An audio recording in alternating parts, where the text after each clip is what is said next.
Welcome to the Tech Gurukul. This is the class number 3rd for chapter gravitation for class 10th SSC board Maharashtra new syllabus. Class की शुरुआत करते हैं एक example से।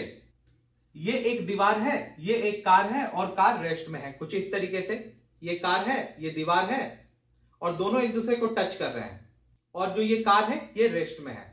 तो क्या ये कार इस दीवार को कोई डैमेज करेगी? आंसर है नहीं, डैमेज नहीं करेगी। अब आते हैं एग्जांपल नंबर 2 पे। मैंने क्या किया, इस कार को यहां पे ले आया, इस कार को स्टार्ट किया, ये कार धीरे धीरे इधर मूव करने लगी और आफ्टर अ सर्टेन टाइम क्या होगा, ये कार जाके इस वॉल पे हिट करेगी। हिट करने से क्या होगा, ये वॉल थोड़ी डैमेज हो जाएगी। और कोई भी चीज डैमेज कब होती है, वो तब होती है जब उसके ऊपर कोई फोर्स लगता है। अब वो फोर्स किसी भी तरीके से हो सकता है, चाहे टक्कर मार के हो, चाहे कैसे भी हो।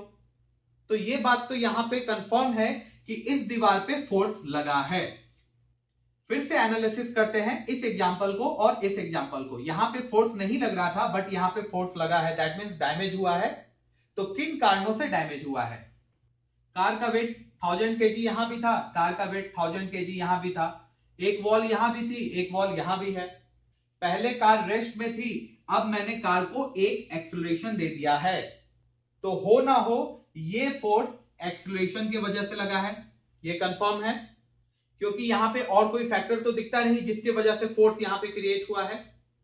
तो हमें ये समझ में आया कि फोर्स क्रिएट होता है एक्सेलरेशन की वजह से, कि जैसे जैसे अगर हम एक्सेलरेशन ज्यादा करेंगे फोर्स उतना ज्यादा बढ़ जाएगा। जैसे कि अगर इस कार को मैं और एक्सेलरेट करके लाऊं तो ये इस वॉल को और ज्यादा डैमेज करेगी।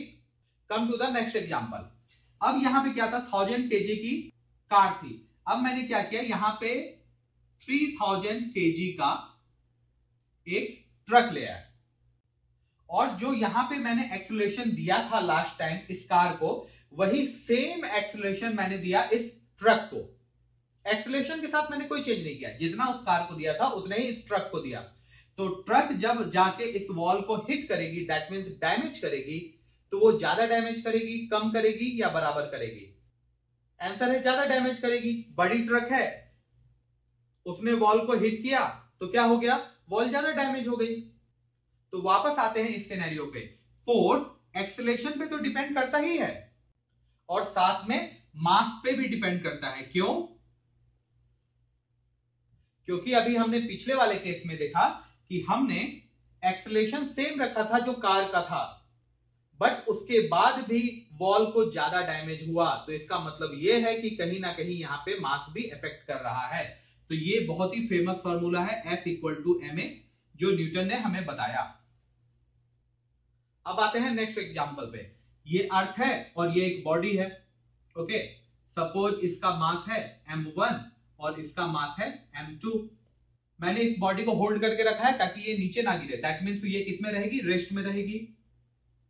फिर मैंने इसे क्या किया, होल्ड करना बंद कर दिया, तो ये क्या हो जाएगी, ये बॉडी नीचे गिरने लगेगी। ओके, ये आप सभी जानते हैं। बॉडी नीचे गिरने लगी, इसका मतलब क्या हुआ, इसके पास एक एक्सेलरेशन आ गया। तो जो फोर्स यहां पे लग रहा है वो क्या होगा, F = ma। फिर से समझते हैं, जब ये बॉडी नीचे गिरने लगी तो क्या हो गया, इसके पास एक एक्सेलरेशन आ गया। इसके पास पहले से एक मास था तो डेफिनेटली एक फोर्स क्रिएट होगा, सेम उसी तरीके से जिस तरीके से इस कार में फोर्स डेवलप हुआ था। तो F = क्या हो जाएगा, ma। यहां पे m कौन है, ये मास, a कौन है, ये जो एक्सेलरेट कर रही है ये बॉडी। तो इसका नाम दे देता हूं मैं m2 × a। इसके बाद हम एनालिसिस करते हैं a पे। ओके, लास्ट टाइम जो आपका एक्सेलरेशन हुआ था वो किस वजह से हुआ था, आपने इंजन स्टार्ट किया था, इंजन ने फोर्स दिया एंड देन आपका एक्सेलरेशन हुआ। अब यहां पे देखते हैं, यहां तो कोई इंजन नहीं है इस बॉडी के पास, बट फिर भी एक्सेलरेट हो रहा है। क्यों? क्योंकि ग्रेविटेशनल फोर्स इसे अपने तरफ खींच रही है। तो ये जो एक्सेलरेशन है इसे हम क्या कहेंगे, एक्सेलरेशन ड्यू टू ग्रेविटी। क्योंकि ये एक्सेलरेशन किसकी वजह से आ रहा है, ग्रेविटी की वजह से आ रहा है। तो हमने इसे एक नया नाम दिया, वो है स्मॉल g। ओके, अगर मैं स्मॉल g लिखूं इसका मतलब क्या होता है, एक्सेलरेशन होता है। किस तरह का एक्सेलरेशन होता है, एक्सेलरेशन ड्यू टू ग्रेविटी होता है। ये तो हो गया नॉर्मल फॉर्मूला फोर्स का।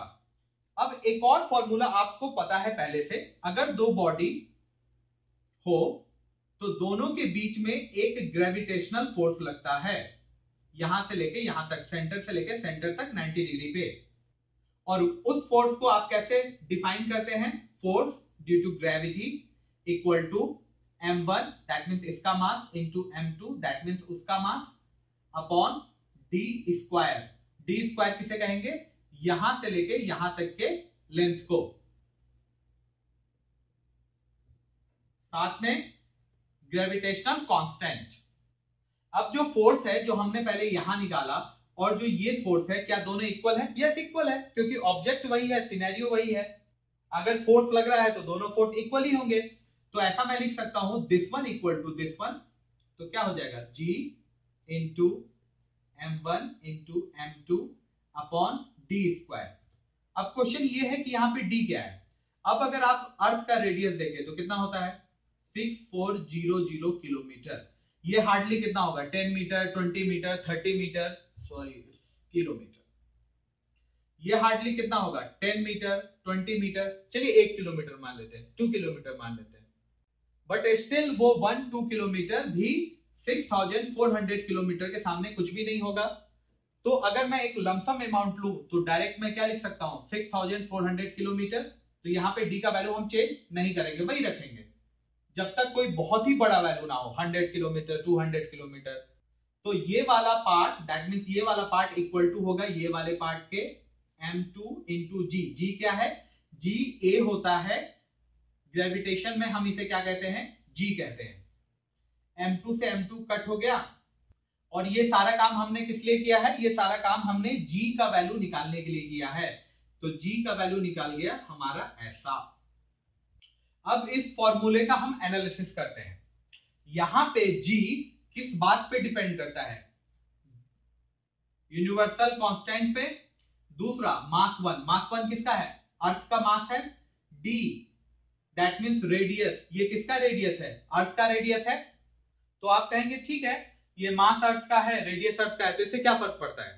तो आप ध्यान से देखेंगे तो आपको पता चलेगा कि एक्सीलरेशन ड्यू टू ग्रेविटेशन बिल्कुल डिपेंड नहीं करता कि वो जो मास है m2 वो किसका है और कैसा है। एग्जाम्पल से और अच्छी तरह से समझते हैं। जैसे कि मान लीजिए अर्थ यहां पर है और इसके ऊपर एक ऑब्जेक्ट है m1 जो है 100 kg का, दूसरा ऑब्जेक्ट है m2 जो है 1000 kg का। तो इसका एक्सीलरेशन और इसका एक्सीलरेशन दैट मींस g दोनों सेम होगा। इस बात से कोई फर्क नहीं पड़ेगा कि ये जो मास है ये कितने केजी का है, एक्सीलरेशन हमेशा सेम रहेगा। तो यहां पे आप देख सकते हैं g सिर्फ डिपेंड करता है अर्थ के वेट पे दैट मींस मास पे, उसके डिस्टेंस पे दैट मींस रेडियस पे और g पे। और जब हमने इसे कैलकुलेट किया आपको वैल्यू पता है m1 का दैट मींस अर्थ का mass, d that means earth का रेडियस 6400 और g gravitational 6.67 into 10 to the power -11। ये सारे वैल्यू आपको पता है, जब आपने पुट किए तो आंसर आया 9.77 मीटर पर सेकेंड। ये क्या है? एक्सीलरेशन है। किसकी एक्सीलरेशन है? Acceleration due to gravity. Book का अगला क्वेश्चन है What would be the value of g on surface of the earth if its mass was twice as large and its radius half?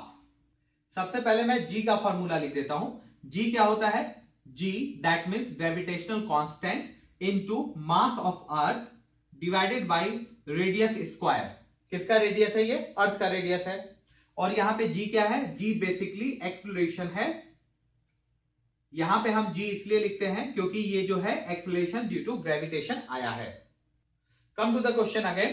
Question ये कहता है कि ये तो जनरल इक्वेशन हो गया, अगर मैं मास को ट्वाइस कर दूं दैट मींस ये जो अर्थ का मास है अगर मैं इसे 2 टाइम्स कर दूं एंड इसका रेडियस अगर आधा कर दूं, जो ये रेडियस है अगर इसे आधा कर दूं, उसके बाद g का वैल्यू क्या हो जाएगा? ठीक है, चेंज करके देखते हैं क्या हो जाएगा।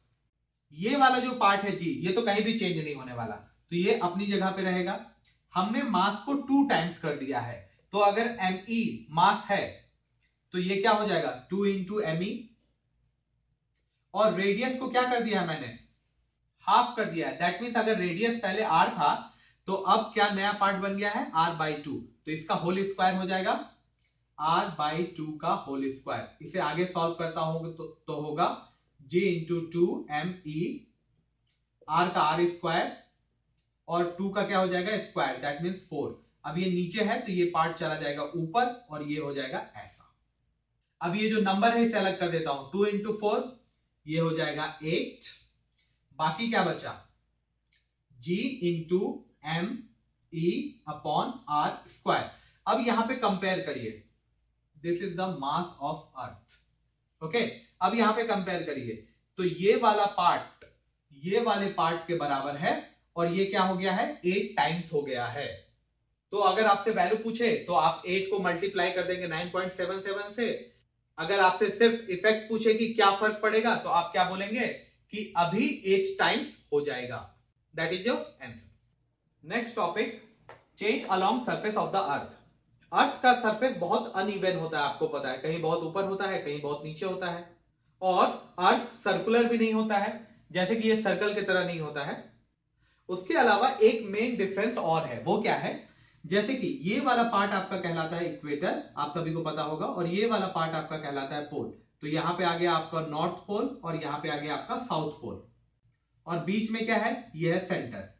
तो सेंटर से लेके यहां तक, दैट मीन्स रेडियस हो गया ये होता है 64,000 किलोमीटर, ओके। और ये जो पोल का डिस्टेंस है ये 64,000 से, दैट मीन्स ये वाले पार्ट से कम होता है। कितना कम होता है, लगभग 22 किलोमीटर कम होता है। ये 64,000 तो एक अप्रॉक्स वैल्यू है, मान लीजिए कि 64,000 एक्यूरेट वैल्यू भी होता है, तो ये अराउंड -22 किलोमीटर कम होगा नॉर्थ पोल में और साउथ पोल में। अगर मैं डायमीटर निकालूं पूरा यहां से लेके यहां तक और यहां से लेके यहां तक, तो दोनों किलोमीटर के बीच में 45 किलोमीटर तक का डिफरेंस आता है।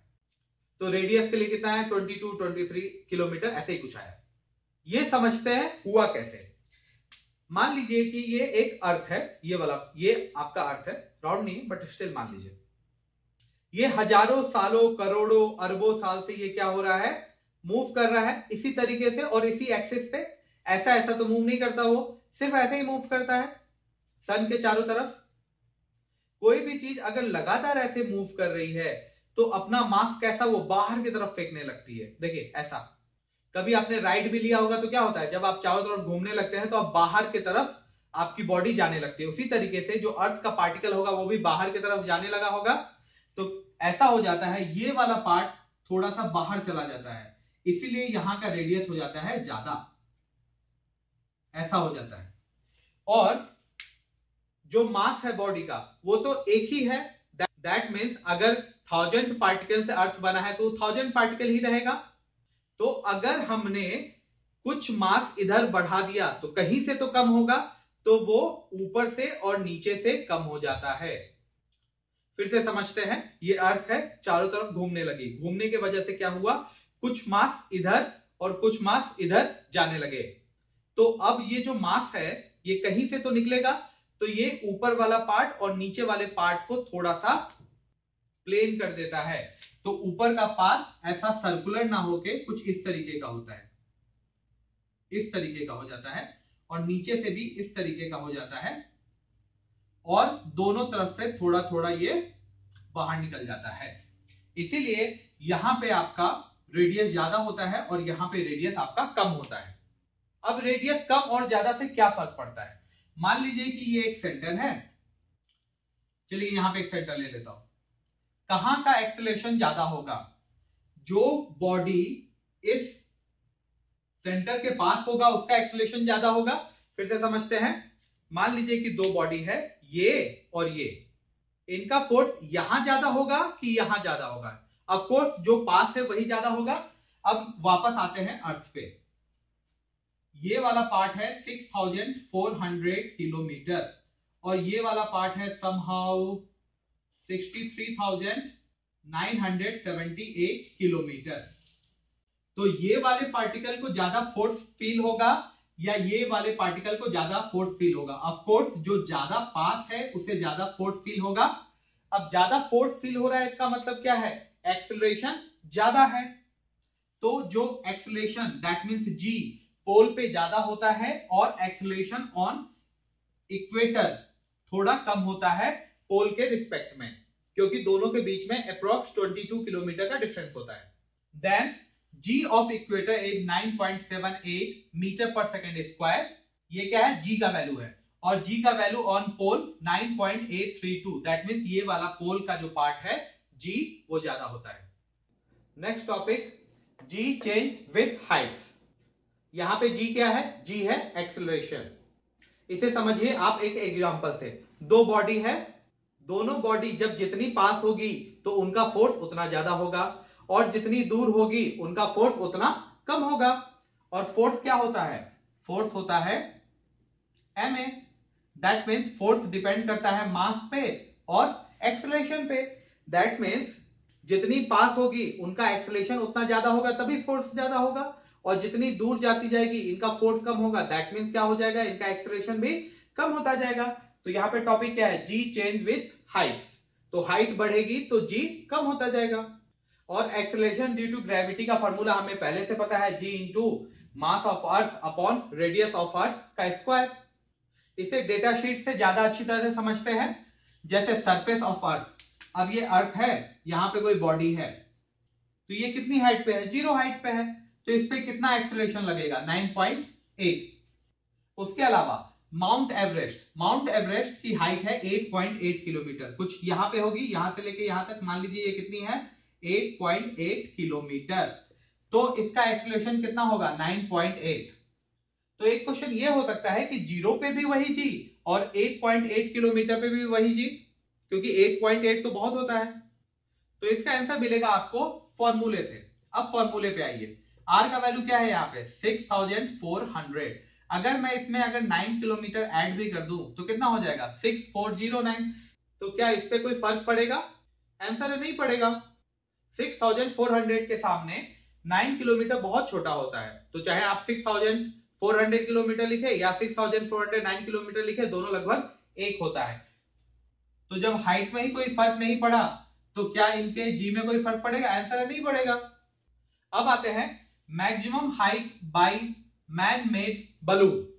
ये आज तक सबसे ऊपर गया है 36.6 किलोमीटर ऊपर। अब 8 किलोमीटर का तो कोई फर्क नहीं पड़ता है, बट 36 किलोमीटर का तो फर्क पड़ता है। ये थोड़ा सा तो ऊपर है, ये तो आप भी मानेंगे। तो इसका जी थोड़ा सा कम हो जाता है, क्योंकि जैसे जैसे आप ऊपर जाएंगे इसका जो एक्सेलरेशन है वो कम होता चला जाएगा, क्योंकि फोर्स भी कम होता चला जा रहा है। तो ये 9.8 से कम होके 9.77 हो गया। उसके ऊपर आता है आपका वेदर सैटेलाइट, जो 400 किलोमीटर पे होता है, तो इसका हो जाता है 8.7। उसके ऊपर आता है कम्युनिकेशन सैटेलाइट, जो होता है 35,700 किलोमीटर ऊपर, और इसका जी हो जाता है 0.225। अब आप देख सकते हैं सैटेलाइट बहुत ज्यादा ऊपर है, इसलिए इसका जो जी है वो काफी कम हो जाता है। चलिए मैं आपको एक इंटरेस्टिंग बात बताता हूं। जैसे कि ये अर्थ है, तो ये हो गया पोल से लेके पोल, और ये हो गया इक्वेटर। अगर मैं वेदर सैटेलाइट के बारे में बात करूं तो ये पोल से लेके पोल अर्थ के चारों तरफ चक्कर लगाता है। उसी तरीके से अगर कम्युनिकेशन सैटेलाइट के बारे में बात करूं तो ये इक्वेटर से लेके इक्वेटर तक अर्थ के चारों तरफ चक्कर लगाता है। अब आपके लिए एक क्वेश्चन है कि वेदर सैटेलाइट की स्पीड ज्यादा होगी कि कम्युनिकेशन सैटेलाइट की स्पीड ज्यादा होगी? और जिसकी भी ज्यादा होगी, मान लीजिए इसकी ज्यादा है, तो ये क्यों ज्यादा है, और अगर इसकी ज्यादा है तो इसकी स्पीड क्यों ज्यादा है? ये आप मुझे कमेंट सेक्शन में बताइए। अभी तक आपको अच्छी तरह से ये समझ में आ गया होगा कि कोई भी पार्टिकल अगर अर्थ से दूर जाता है तो उसका फोर्स कम होता जाता है, और अगर फोर्स कम हो रहा है तो उसका जी भी कम हो जाएगा, दैट मीन एक्सेलरेशन भी कम हो जाएगा। उसी तरीके से अगर पास आ रहा है तो फोर्स बढ़ेगा और एक्सेलरेशन भी बढ़ेगा। अब इन्होंने एक नया केस क्या किया है, जी चेंज विथ डेप्थ। अभी तक जो हमने केस पढ़ा वो क्या था? अर्थ के ऊपर था। अब इन्होंने क्या किया, पार्टिकल को अर्थ के अंदर डाल दिया। यहां पे दो केस हो सकते हैं, या तो मैं पार्टिकल को अर्थ के अंदर दफन कर दूं, या नहीं तो कोई टनल बनाओ, या नहीं तो आप ऐसा समझ सकते हैं कि कोई माइनिंग क्षेत्र है। माइनिंग वाले एरिया में क्या होता है, जमीन के काफी नीचे तक खुदाई होती है, वहां पे अगर मैंने कोई पार्टिकल रख दिया तो क्या होगा, इस पे जो फोर्स लग रहा है और फोर्स की वजह से जो एक्सेलरेशन हो रहा है वो ज्यादा होगा कि कम होगा? आप सभी को पता है कि फोर्स कहां से जनरेट होता है, मिड ऑफ द पॉइंट से होता है। दैट मीन्स अर्थ के कोर से जनरेट हो रहा होगा। तो अगर मैं अर्थ के अंदर चला जाऊं तो क्या होगा, वो फोर्स और ज्यादा लगना चाहिए, ऑफ कोर्स ज्यादा लगना भी चाहिए। तो दोनों केस को समझते हैं एक एक करके। पहला केस है ये कि मैंने किसी बॉडी को अर्थ के अंदर दफन कर दिया, तो क्या इसके ऊपर जो जी लग रहा है वो ज्यादा होगा कि कम होगा? तो इसका आंसर है यहां पे आपका F भी 0 होगा और G भी आपका 0 होगा। जब F ही 0, फोर्स ही 0 हो गया तो एक्सेलरेशन भी 0 होना ही था, क्योंकि F इक्वल टू क्या होता है, ma होता है। F 0 तो A भी 0। क्वेश्चन है कैसे? अब आप यहां पे देखें, जब भी आपने बॉडी को अर्थ में दफन किया तो क्या हो गया, वो अर्थ का एक पार्ट बन गया। तो जब वो खुद ही अर्थ का एक पार्ट बन गया तो उसके ऊपर कोई भी अलग से फोर्स नहीं लगेगा, और जब फोर्स ही नहीं लगेगा तो आपको जी भी नहीं लगेगा। अब इसका काम क्या हो गया, अब इसका भी वही काम हो गया जो अर्थ के बाकी पार्टिकल्स का काम होता है, दूसरे पे फोर्स लगा के अट्रैक्ट करना, क्योंकि अब ये अर्थ का ही पार्ट बन चुका है, तो अर्थ खुद में तो अपना फोर्स नहीं लगाने वाली। सेकेंड केस, माइनिंग वाले केस में, तो यहां तक एक खुदाई हुई है और कोई बॉडी यहां पर है, तो ये कितना फोर्स एक्सपीरियंस करेगा? तो आंसर ये है कि ये कोर के पास है, तो ये कोर और तेजी से इसे अपने तरफ बुलाएगा। दैट मीन्स क्या हो जाएगा, जो जी पार्ट है वो ज्यादा हो जाएगा, बिल्कुल होगा। लेकिन उसके साथ ये भी होता है, अब वो अर्थ के कौन से पार्ट में पहुंच चुका है, यहां वाले पार्ट पे पहुंच चुका है, तो नीचे वाली फोर्सेज उसे अपनी तरफ बुलाएंगी, और जो इधर वाली जो फोर्स बची हुई है, दैट मीन्स ये जो अर्थ का पार्ट बचा हुआ है, इसे अपने तरफ अट्रैक्ट करेंगे। तो कुछ फोर्स इसे नीचे की तरफ लेना चाहती है और कुछ फोर्स इसे ऊपर की तरफ लेना चाहती है। अब इससे क्या होगा, टग ऑफ वार में आपने देखा होगा, अगर कुछ फोर्स इधर से इसे अपनी तरफ खींच रही है, कुछ फोर्स इधर से अपनी तरफ खींच रही है, तो दोनों तरफ की पावर एक दूसरे को कम करती है। इधर की पावर इधर को कम करती है और इधर की पावर इधर को कम करती है। और डिटेल में समझते हैं। मान लीजिए इधर 10 लोग खड़े हैं और यहाँ पे 8 लोग खड़े हैं। अगर इधर कोई नहीं होता तो 10 लोग बहुत तेजी से इसे अपनी तरफ खींच सकते थे, बट इधर 8 लोग हैं, तो अब भी 10 लोग ही जीतेंगे, लेकिन वो बहुत ही मुश्किल से इसे अपनी तरफ खींच पाएंगे। दैट मीन्स कम फोर्स लगेगा, दैट मीन्स कम जी लगेगा। इस सिनेरियो में क्या हो गया, मिड वाला पार्ट और नीचे वाला पार्ट इसे अपनी तरफ खींचता है, बट उसके फोर्स को कम करता है ये ऊपर वाला पार्ट। इसीलिए डेप्थ में क्या होता है, जो जी होता है वो नॉर्मल जी से कम होता है। थर्ड सिनेरियो में आपसे ये पूछा जा रहा है कि अगर कोई पार्टिकल सेंटर ही में पहुंच जाए तो क्या होगा, उसका जी यहां पे क्या होगा या फोर्स कहां होगा? तो इसका आंसर है यहां पे जी 0 होगा। क्यों? क्योंकि ऐसा होता है ये अर्थ 2 इक्वल पार्ट में डिस्ट्रीब्यूट हो जाते हैं। जितने पावर से ये ऊपर वाला इसे अपने ऊपर की तरफ खींचता है, उतना ही उसे नीचे वाला भी अपने तरफ खींचता है, और दोनों एक दूसरे के पावर को 0 कर देते हैं, इसलिए यहां पे जी क्या हो जाता है, 0 हो जाता है। Now come to the weight and mass. Mass को हम कैसे डिफाइन कर सकते हैं? Mass is the amount of matter present in object. किसी ऑब्जेक्ट में कितना मैटर प्रेजेंट है उसे हम मास कहते हैं। मान लीजिए किसी बॉडी का मास, दैट मीन्स वजन कितना है, 100 केजी है। अब ये मास किधर जा सकता है, इसके ऊपर कोई फोर्स नहीं लग रहा है, वो इधर भी जा सकता है, इधर भी जा सकता है, इधर भी जा सकता है, इधर भी जा सकता है, इधर भी जा सकता है। इसका मतलब ये हुआ कि उसका डायरेक्शन जो है वो डिफाइन नहीं है। तो जिसका डायरेक्शन डिफाइन नहीं होता है उसे हम कहते हैं स्केलर क्वांटिटी। अब एक काम करिए, इसी 100 केजी वाले बॉडी को आप अर्थ पे ले आइए। ये अर्थ है, यहां पे ये बॉडी मैंने रखी, ये कितने का है, 100 केजी का है। लास्ट टाइम क्या हुआ था, इस पर कोई फोर्स नहीं लग रहा था, बट वो जैसे ही अर्थ पे आया, सेंटर ऑफ अर्थ उसे अट्रैक्ट करने लगी, दैट मीन्स एक फोर्स जनरेट करने लगी, और जो ये फोर्स जनरेट करने लगी वही डिफाइन होता है वेट से। That means F equal to क्या होता है, mg। तो यहां पे आपका वेट हो जाएगा फोर्स के बराबर, दैट मीन्स mg। अब आपको पता होगा m का वैल्यू मैंने 100 kg लिया था, और g का वैल्यू होता है 9.8 मीटर पर सेकेंड, तो वैल्यू इसका आता है 9800। डेसिमल कितने नंबर पे है, 1 नंबर पे है, तो यहां पे आएगा ये वाला टर्म फिर गायब हो जाएगा, 980 न्यूटन। तो इसका वेट कितना हो जाएगा, 980 न्यूटन। किसके लिए, 100 केजी ऑफ मास के लिए। उसके अलावा इसका डायरेक्शन भी हमें पता है, क्योंकि किसी भी बॉडी को अर्थ अपने सेंटर की तरफ खींचता है, तो जब किसी भी टर्म का अगर डायरेक्शन हमें पता हो तो वो क्वांटिटी आपकी हो जाती है वेक्टर क्वांटिटी। मास आपकी क्या है, स्केलर क्वांटिटी, और आपका वेट क्या है, वेक्टर क्वांटिटी। अर्थ के केस में आपने देखा कि वेट किस पे डिपेंड करता है, मास पे एंड जी पे। मास तो कभी चेंज नहीं होने वाला, वो सारे सरफेस में एक ही रहेगा। क्या आपका चेंज होता है, जी। यहां पे जी किसके लिए है, अर्थ के लिए है। अगर आप मून पे चले जाए तो उसका जी अलग होगा। अलग अलग प्लैनेट का जी अलग अलग होता है, क्योंकि जितनी बड़ी बॉडी होती है उसका जी ज्यादा होता है, और जितनी छोटी बॉडी होती जाती है उसका जी कम होता जाता है। अर्थ का जी है ज्यादा और मून का जी है कम। तो अगर अर्थ में वेट अगर ज्यादा होगा तो मून में क्या होगा, कम होगा। सिंपल सा आंसर है, क्योंकि वेट एक ही चीज से डिफाइन होता है, वो होता है जी से, और अर्थ का जी ग्रेटर होता है। और जी कैसे ग्रेटर होता है, जिसके पास बड़ी बॉडी होती है उसका जी ग्रेटर होता है, क्योंकि उसका फोर्स ज्यादा होता है। और फोर्स का फॉर्मूला आपको पता ही है, F equal to m a. A के बदले में जी लिख सकता हूं। Next question, will your weight remain constant as you go above the surface of the earth. आप सभी को पता है वेट को हम कैसे डिफाइन कर सकते हैं। वेट होता है फोर्स के बराबर, और फोर्स होता है बराबर एम एंड जी के प्रोडक्ट का।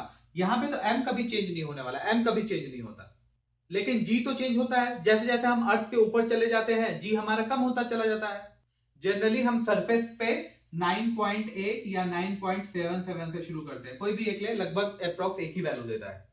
और जैसे जैसे हम ऊपर जाते जाते हैं क्या होता है, ये जो ए है दैट मीन्स जी, वो कम होता चला जाता है। अगर वो कम होगा तो क्या होगा, ये वाला पार्ट भी कम होता चला जाएगा, तो उसका वेट क्या हो जाएगा, रिड्यूस हो जाएगा। तो इसका आंसर है will your weight remain constant as you go above the surface of earth. Answer है yes. Question 2, suppose you are standing on a tall ladder if your distance from the centre of earth is 2r। ठीक है, ये अर्थ है और आप एक बहुत बड़ी सीढ़ी पे खड़े हैं जिसका डिस्टेंस अर्थ से कितना है, 2r है। अब आपको पता है यहां से लेके यहां तक अर्थ का रेडियस होता है r, और इन्होंने क्या बोला 2 इंटू आर, दैट मीन्स यहां से लेके यहां तक भी आपका डिस्टेंस क्या है, r है। तभी यही होगा r plus r equal to 2r। Generally इतनी बड़ी सीढ़ी तो पॉसिबल है नहीं, क्योंकि रेडियस कितना होता है 6400, लेकिन सपोज मान लेते हैं ऐसा हो गया है। After that what will be your weight. Weight हम कैसे डिफाइन करते हैं, वो होता है weight equal to force equal to M into g. Mass तो कभी चेंज नहीं होने वाला, चेंज क्या होता है, जी, दैट मीन्स एक्सेलरेशन। और जी को डिफाइन करने का एक और तरीका है, क्योंकि जी का वैल्यू तो हमें चाहिए और यहां पे हमें जी का वैल्यू नहीं पता, क्योंकि हमें फोर्स भी नहीं पता, तो कहां से पता चलेगा। तो जी का दूसरा फॉर्मूला होता है capital G into mass of the earth and distance. Distance यहां पे कहां से कहां तक का लेना होता है, ऑब्जेक्ट से लेके अर्थ के सेंटर तक का। तो क्या हो जाएगा, मैं सिर्फ डी का वैल्यू पुट करता हूं, क्योंकि मुझे पता है अगर मैं ऐसा लू capital G into earth of sorry mass of the earth divided by radius, that means सिर्फ ये अर्थ का रेडियस है, तो इसका वैल्यू मुझे मिलता है 9.77 या 8, कोई भी चलेगा। तो यहां मैं डी के बदले वैल्यू पुट करता हूं आर के रिस्पेक्ट में। तो यहां पे डी क्या है, ये सॉरी ये डी स्क्वायर है, तो ये है 2r, तो ये हो जाएगा 2r का whole square. G M E equal to G M E upon 2 का स्क्वायर 4 और r का स्क्वायर r स्क्वायर। ये वाले टर्म का वैल्यू आपको पहले से पता है, वो क्या है 9.77। तो क्या हो जाएगा, चलिए 9.8 ले लीजिए, 9.8 अपॉन 4 डिवाइड कर दीजिए, 4 2 जा 8, 1 लेफ्ट, 4 4 जा 16, 2 बचा एंड 2.45। ये आपका क्या हो गया, वेट हो गया। और ये किस में आएगा, न्यूटन में आएगा। That is your answer. Come to the numerical. If a person weight 750 newton on earth, आपको क्या दिया हुआ है, एक पर्सन का वेट दिया हुआ है अर्थ पर। कोई भी वेट कैसे डिफाइन होता है, एम ए से, मास इनटू एक्सेलरेशन, और यहां पे एक्सेलरेशन किसके वजह से आता है, ग्रेविटी की वजह से, इसलिए हम लिखते हैं जी, और ये है अर्थ के लिए। ये वैल्यू दिया हुआ है आपको 750 न्यूटन। उसके अलावा how much would be his weight on the moon, आपको क्या निकालना है, वेट निकालना है मून पर। तो इसका भी फॉर्मूला सेम आएगा, बट यहां पे जी अलग होगा। वेट निकालने के लिए एक ही फॉर्मूला होता है एम जी, जिसमें एम हमेशा सेम रहता है, सिर्फ जी चेंज होता है। तो जी यहां पे अर्थ के लिए हो गया और यहां पे जी मून के लिए हो गया। ये आपको निकालना है। आपको वैल्यू किसकी निकालनी है, इसकी निकालनी है, तो आपको ये पता होना चाहिए और ये पता होना चाहिए। और जी का एक और फॉर्मूला क्या होता है, वो होता है capital G into mass upon radius का स्क्वायर। किसका एक्सेलरेशन आप निकाल रहे हैं, मून के लिए निकाल रहे हैं, तो मास भी आपका मून का आएगा और रेडियस भी आपका मून का आएगा। इसके अलावा come to the question again, how much would be his weight on the moon given that moon mass is 1/81 of that of the earth। आपके पास कुछ स्टेटमेंट है, इसे आप मैथमेटिकल फॉर्म में चेंज कर दीजिए। जैसे कि moon mass as, that means ये मास हो गया, यहां पे सफिक्स में डाल देता हूं एक मून, एज मतलब equal to 1/81 of means multiply that the earth, that means moon के मास को अर्थ के मास के रिस्पेक्ट में डील किया गया है। तो यहां पे ऑफ के बाद अर्थ था, तो अर्थ का मास आएगा, तो यहां पे आएगा मास ऑफ अर्थ। ये हो गया पहला statement. After that and its radius, किसका रेडियस, मून का रेडियस, क्योंकि मून के मास के बारे में पहले बात हुआ था, तो यहां पे भी मून का रेडियस पहले आएगा। तो radius of moon as, as means equal to 1/3.7, ये दिया हुआ है। Of means multiply of the earth radius, तो अर्थ का रेडियस यहां पे क्या आएगा, रेडियस ऑफ अर्थ। अब यहां पे मास ऑफ मून तो आपको पता नहीं, रेडियस ऑफ मून तो भी आपको पता नहीं, बट आपको मास ऑफ अर्थ और रेडियस ऑफ अर्थ पहले से पता है। हमें क्या निकालना था, जी निकालना था, किसके लिए, मून के लिए। तो जीएम इक्वल टू क्या होगा, जी इंटू मास ऑफ मून और रेडियस ऑफ मून। इस सिनेरियो में ना हमें मास पता है ना रेडियस पता है, बट इस इक्वेशन के हेल्प से मास ऑफ मून को हम चेंज कर सकते हैं इसमें, और रेडियस ऑफ मून को चेंज कर सकते हैं हम रेडियस ऑफ अर्थ के लिए। तो ऐसा इसके मैं लिख सकता हूं, g into 1/81 into mass e, that means mass of earth, और आर स्क्वायर, किसका आर स्क्वायर, 1/37। आरएम का वैल्यू क्या है, 1/37, that means 1.37 into r of earth का होल स्क्वायर। ये क्या आपको वैल्यू देगा, ये किसका वैल्यू है, जीएम का वैल्यू है। तो हो जाएगा जी इंटू एम ई, जी इंटू एम ई अपॉन ये 81 नीचे चला जाएगा, इंटू आर ई बाहर निकल जाएगा, तो हो जाएगा आर ई का होल स्क्वायर। उसके अलावा 3.7 का भी तो स्क्वायर हो रहा था, तो यहां पे होगा इंटू 1/3.7 का होल स्क्वायर। इसे मैं कुछ इस तरीके से लिख सकता हूं, g into M E upon r e का स्क्वायर इंटू 81 और 3.7 को मैं अलग अलग कर देता हूं, क्योंकि ये जाना पहचाना फॉर्मूला लग रहा है किसका, यहाँ पे जी भी है, मास ऑफ अर्थ भी है, रेडियस ऑफ अर्थ भी है, ये डिफाइन करता है जी ऑफ अर्थ को। ठीक है, तो मैं इसे अलग कर देता हूं। उसके अलावा क्या बचा, 1/81, और ये 3.7 कहां चला जाएगा, ऊपर चला जाएगा, क्योंकि ये नीचे के भी नीचे है, तो ये चला जाएगा ऊपर, तो हो जाएगा 3.7 का होल स्क्वायर। ये किसका वैल्यू है, ये है जीएम का वैल्यू। ये वाला पार्ट हो जाएगा जीई, तो हम ऐसा लिख सकते हैं, जीई इंटू 3.7 का स्क्वायर अपॉन 81। वापस आते हैं क्वेश्चन में, हमें निकालना क्या है, हमें निकालना है ये वाला पार्ट, वेट। तो लिख सकते हैं weight of moon, that means moon पे उस पर्सन का क्या वेट है, equal to M into G M. GM का वैल्यू मैंने जी के रिस्पेक्ट में फाइंड आउट किया है, वो क्या है, एम इंटू जीई इंटू 3.7 का स्क्वायर अपॉन 81। अब इस इक्वेशन में देखें, ये वाला पार्ट को मैंने तो इसमें बदल दिया है, तो सीधा ऐसा लिख सकता हूं, डब्ल्यू एम इक्वल टू,